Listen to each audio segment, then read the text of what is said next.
Hey, welcome back to the channel. And on today's video, we're going to detail these two bikes and get them ready for a road trip because they're both getting traded in on a new bike. Stay tuned.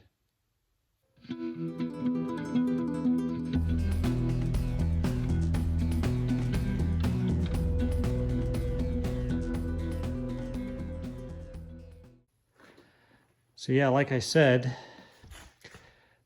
these two bikes are getting traded in, and I promised the dealer that they would be as clean as they could be, just because if I'm getting a nice shiny clean bike for a new machine, then I think it's only right that I provide my two bikes in the same way. Plus, you know, I'm pretty picky and diligent on how I look after my machines anyway, but these two, little Repsol's almost done.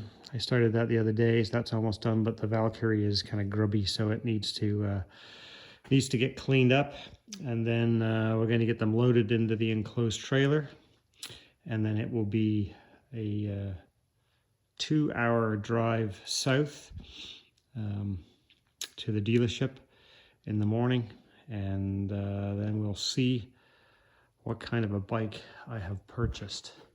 And you know, why am I trading these two? Well, there's two different reasons why these two bikes are getting a part of the, actually there's three reasons why they're getting traded.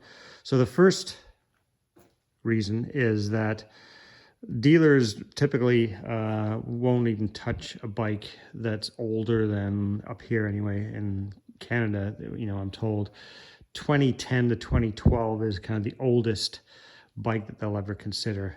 This is a 2012, this is a 2014. And so that's why these two are the ones that are getting traded. I'm keeping the BMW because I'm enjoying that quite a bit.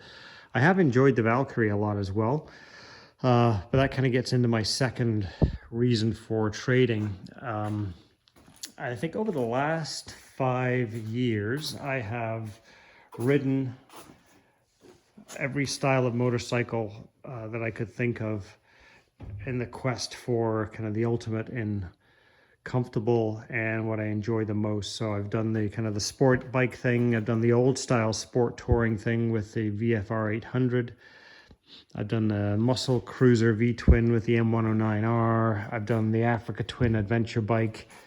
I've done the new sport touring with the BMW S1000XR, which is quite nice. And I've done the kind of the, I don't know what you call this one. It's a kind of a muscle cruiser touring type of thing, right? But a much smoother, higher torque engine. So as much as I've enjoyed the bike and as much as the bike is, it's a really, really incredible machine. I've decided that there's a style of bike I just cannot do without, and so that's the adventure bike. So I want, there's no real needs here, is there? It's wants. I want another adventure bike, and so that's where we're headed to trade these two in. So I'll keep it a surprise. Unless, of course, I've already put it in the thumbnail for the video, then you're already going to know what it is. But anyway, I haven't figured that part of the video series out yet, so you might already know. But otherwise, stay tuned, and we'll see what it is. It was a good deal on the bike. That the discount that was on that machine that I'm buying was huge, because it's brand new, but it's a year old. It's new old stock, so they were really discounting it by significant amounts. And the trade-in values that they offered for these two took a lot of negotiating, but I got exceptionally close to what I could get for them privately saled, without the aggravation of having to go through the private sale process. So if I do a quick pan around the shop here, you'll notice that there's a couple of bikes that are no longer here. I sold those bikes for a couple of reasons. One, the main one is I was completely and totally out of room up here. And as I've said before, I hate selling my bikes. Really don't like parting with my stuff. But unfortunately, when you keep buying stuff, you know, like project bikes like this, eventually you're gonna run out of room, so I had to make some space and ended up selling them all. All right, so it is the next day and on the road now, heading south. Got about another hour to go, and then we'll be at the dealership, so not long to wait. Let's hope everything goes well. There it is, brand new Triumph Tiger Explorer, Rally Explorer 1200. So we'll get this out into the daylight once I get back home, and you can get a better look at it. But there it is, beautiful shaft drive 1200 Rally Explorer, brand spanking new. It is a 2023, but brand new, old stock. So that's why I was able to get such a good deal on this bike. Well, there she is, all her glory. It is a big motorcycle. This is not a small bike by any stretch. I mean, the S1000XR is a big bike, and my Africa Twin was a big bike, but this seems to be just a little bigger. Tall shaft drive. Got heated, even the passenger seat is heated. Heated rider seat. Yeah. Let's fire it up.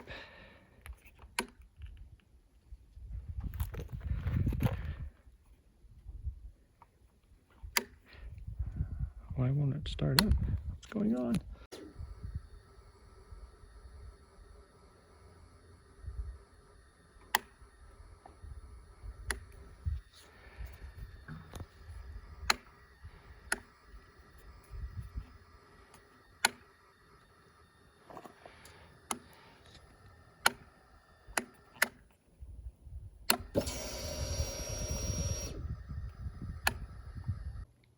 There we go. It's in the garage now. I want to try to get this out for a ride. Probably won't be today, but hopefully tomorrow. Gosh, it's a big bike, but beautiful. Just love it, the way that looks. I'm looking forward to riding it. I did have a minor moment of panic when I went to start the bike up, because unlike the last few bikes I've had, this bike you need to pull in the clutch for the starter to work. And yeah, so that was a bit of a heart stopper for a minute. Couldn't figure out why it wouldn't cooperate and crank over, but yeah, we got that figured out. So yeah, wait for tomorrow now, and then we'll give it a go on the road, all being well. Okay guys, it's like 10 o'clock at night, and I'm just heading outside to the garage because I'm like a kid at Christmas. I can't help but come on looking at the new toy here. Oh, yeah, it's pretty sweet. The one thing is these warning labels on here. So I'm that OCD guy that leaves warning labels on everything. Not because I like looking at warning labels, but because I don't like taking things off that, you know, were put on by the factory. Because I have this illusion in my mind that, you know, eventually when I sell this bike, it's much better to have everything 100% original and stock. And then my son saw those on here and he goes, "You got to get rid of those. They look really bad." And he's not wrong, but I'm just that guy, you know, and they're ugly, right? They do detract from the look of the bike. So I might have to put my OCD aside and get rid of those. And they got this one on here above the headlight too. I mean, there's warnings on everything. What is this warning? Check the manual. This is a headlight. I'm not sure what that is, but yeah. One tells you it's a lithium battery. You name it. Again, it's telling you learn how to clean your windshield. Well, I don't think I need to learn how to do that. So hopefully these all peel off relatively easily and they don't leave all that horrible residue on everything. Look, here we go. This is me fighting my OCD and winning. Look at that. Well, I did it. Look how much better that looks.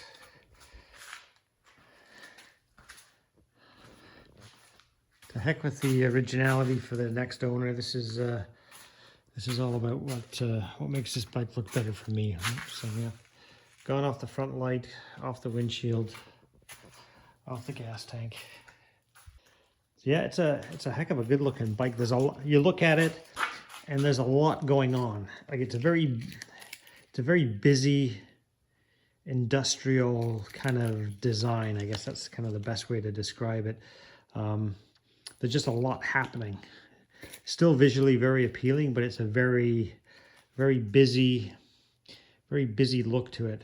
I do like it a lot. I love the upswept pipe. It's got a really nice look, nice design. Kind of cool looking swing arm on it. That's quite nice. Got that little fender thing over the back wheel, shaft drive. The nice thing too is like this, I'm pretty sure this one has pretty much got every option you can get on the Rally Explorer. So it's the it's a Triumph Tiger Rally Explorer 1200. As far as I know, it has everything on it.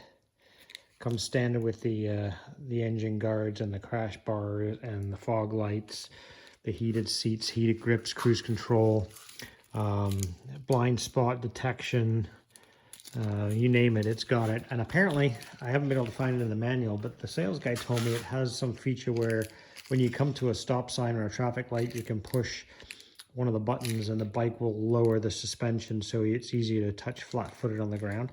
Haven't found that yet. He was pretty sure it had it, but couldn't say for sure. So I've got to check into that some more. It does have things like hill start assist, which the BMW has as well, and I turn that off. It has a sport mode, rain mode, road mode, dynamic suspension of some sort. It is a parallel triple, inline triple. You can see the 3 pipes there. And like a lot of the bikes, the newer bikes, everything is electronic. The electronics on this stuff are just kind of off the charts, really. The days of the simple analog bike seem to be long gone, but now what the heck. Gotta live a little, right? And I've got goo. I sprayed this stuff called Goo Gone over on the gas tank to get all the adhesive off it from the stickers, and I kind of sprayed it all over the place. It's super tall. You have to cowboy mount it pretty much. And by cowboy mount, and those of you will probably know what that means. It's you basically stick your foot on the foot peg and you get on it as if you're mounting a horse, that kind of idea.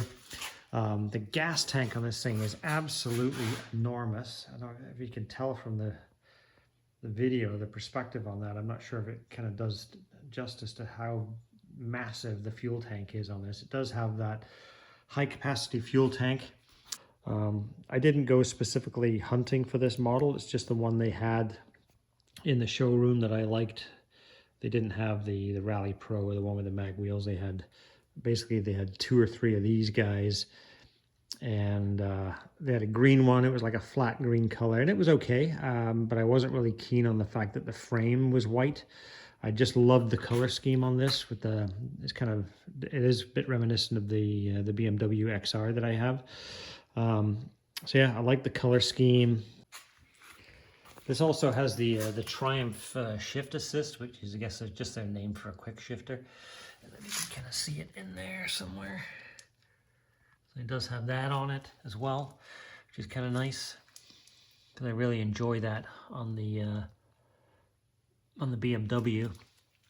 And cruise control. And I kind of think I said before, I don't think I would ever buy another bike that doesn't have cruise control. It's just, yeah, it's just a fantastic feature to have. And when you've got a bike like this, it's kind of built for the high miles. It's kind of a must-have. I guess I have to decide. I'm not really a kind of a long, disappear for weeks on end on a massive trip kind of guy. I'm kind of a day tripper, so I don't really think at this point I need any, saddlebags or, the cargo boxes or whatever you call them, top box, side panniers on it.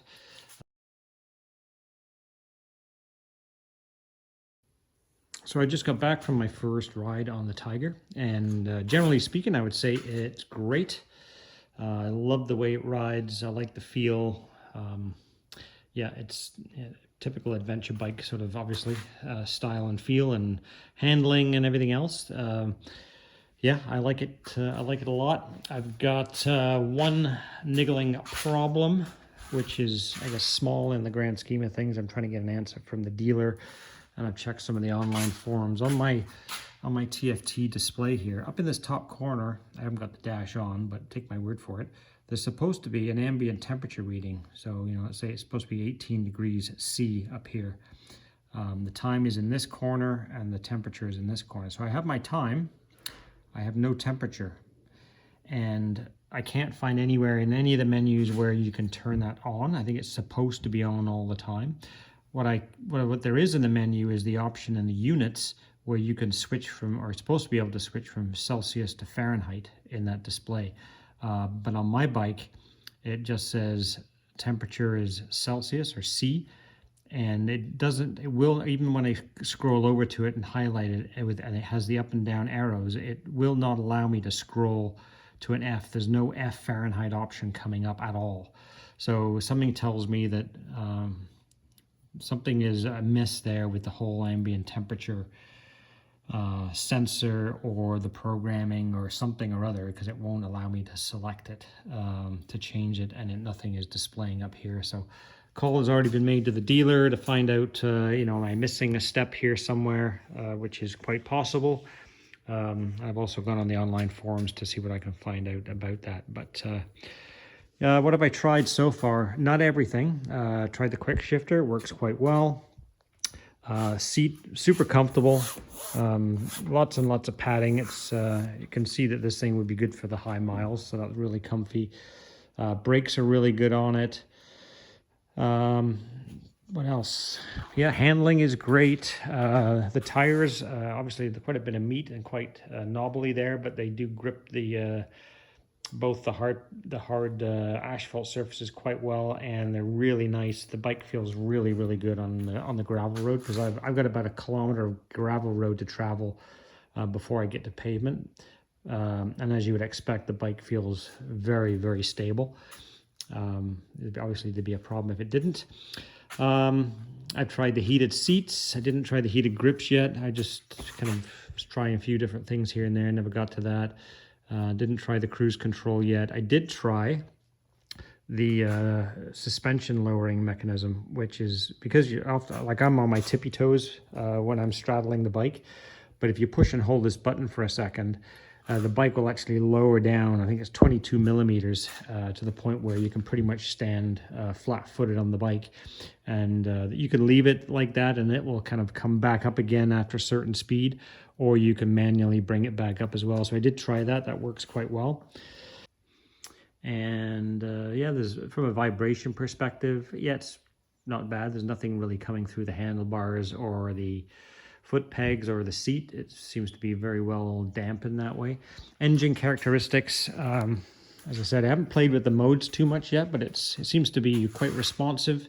It's not, this being a 1200 triple, I guess it's kind of, must have obviously a longer stroke, because it kind of sounds and feels a lot like a big twin from that perspective. It's not like a, let's say, my BMW S1000 XR, which is the inline 4 with a short stroke, and it's kind of a lot revier. This is kind of much more similar to the Africa Twin, and the kind of characteristic engine you would expect in an adventure bike. So there was no real surprises there. And yeah, so far so good. That's what I can say so far.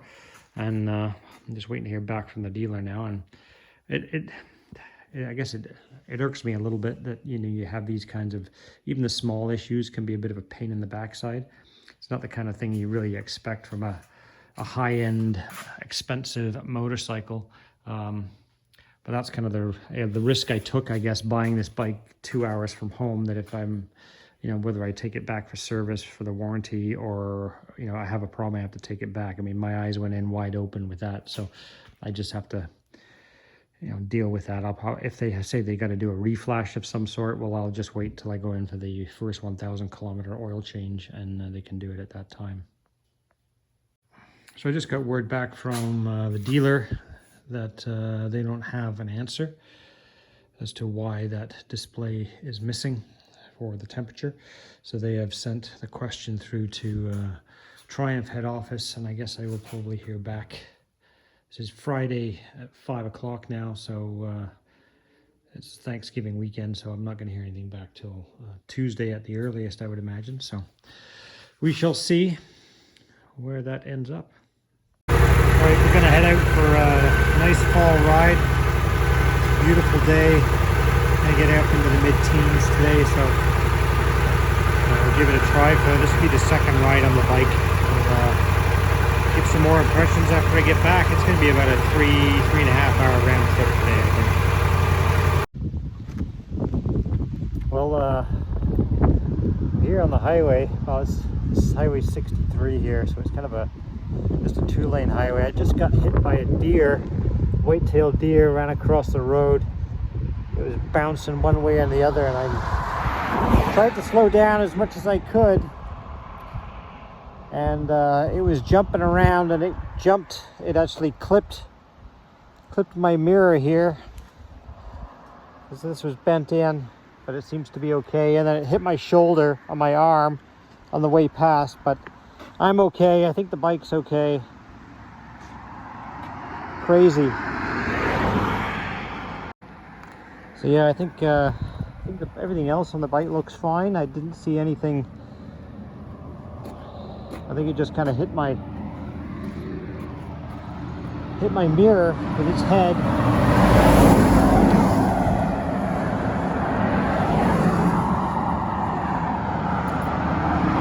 Shoulder. Gonna count myself very lucky there. Holy smokes.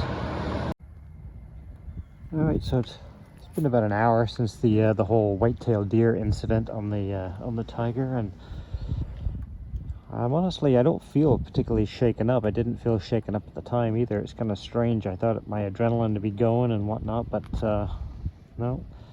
As far as I can tell, looked over the bike, everything looks fine. I don't see any issues anywhere. The only thing that it hit, as far as I can tell, is the mirror. It kind of bent the mirror in a little bit this way, because it's got the joint here, and then the whole arm kind of moved in. And then after that, it hit my shoulder with its head. So yeah, it was one of those fluke type of things, I guess. It was bouncing all over the road. So I was heading eastbound on the bike, and it came out of the westbound ditch, probably about 4 car lengths in front of me. I was doing about 100 kilometers an hour, and as soon as I saw it, I started to slow down right away and move over to the right side of my lane. But it was kind of bouncing all over. It was coming across, and it turned direction. It was coming back, and then it bounced this way and it bounced that way. And then it just shot out right in front of me. And as I got right next to it, its head was like right about level with this, but coming this way. And then right at the last minute, I guess it saw me, and it jumped to come this way. And its head came up, hit here, and then carried on past and clocked me real hard in the shoulder. Not sure how fast I was going when that happened, but fortunately, it hit the mirror, and the mirror, as it's designed to do, folded in. And I'm glad it didn't hit this, because that could have taken me down. So, yeah, not something that you want to have happen, that's for sure. But yeah, so far the Tiger's super comfortable to ride. The whole summer I've struggled with my hips on my, especially on the Valkyrie, and this I haven't had a single problem with that at all.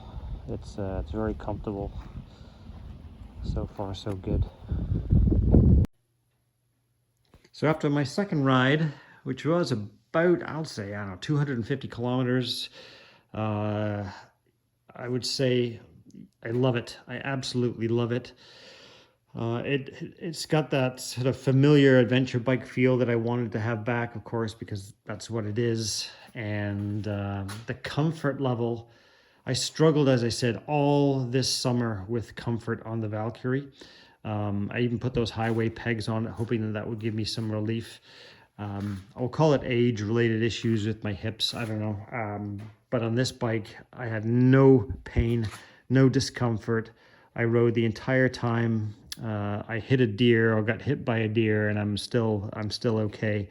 The bike is super stable. It runs really well. It's got lots of power, and it works really, really, really well.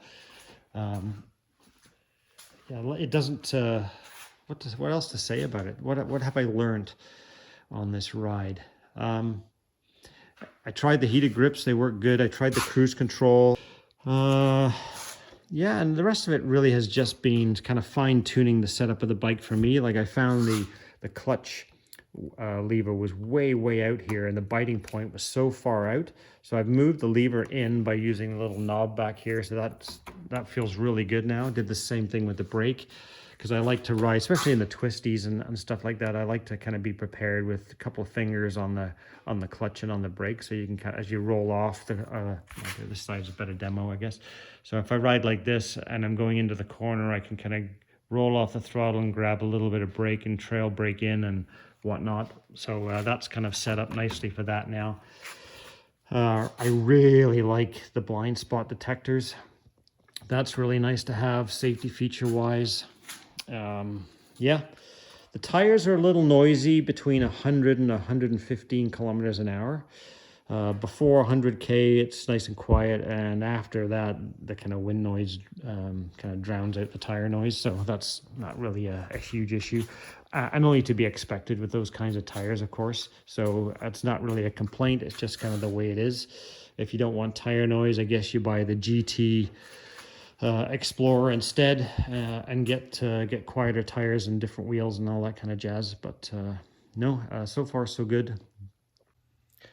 So here's the other strange thing I found is so after the deer incident, I was thinking for the rest of the ride, obviously quite a bit about it, although I didn't feel rattled by the whole thing, strangely, and I don't know why that is. And that's kind of what's got me kind of puzzled. I've had close encounters with cars and stuff on the bikes before, and then your heart rate's kind of, banging away for a little while, but this whole thing, my heart rate never changed. So I'm not sure if I've got nerves of steel or if I'm emotionally vacant, but it's strange. There's been no kind of heart rate, adrenaline or nothing like that. It's kind of odd, eh? I don't know why that is. My shoulder, the deer's head hit me basically right here. So the nose hit me there, the rest of the head hit me there. I figure I had my chest protector and everything on, so that kind of probably helped quite a bit, but holy cow. For those of you that have never seen a North American white-tailed deer, they're kind of 150 to 200 pounds. This was a doe, female. Thank goodness, I think it was a doe, because if it had been a buck with any sort of size antlers on it, given that, the head hit me here, that would have been antlers up in here, or, this way or whatever. That wouldn't have been good. So thankful for that. But yeah, they're a big animal, and yeah, I'm thankful for me, thankful for the bike. I debated whether or not I was going to tell my wife, but I did. So she worries when I go out at the best of times, but holy smokes. Wow. Thanks for watching.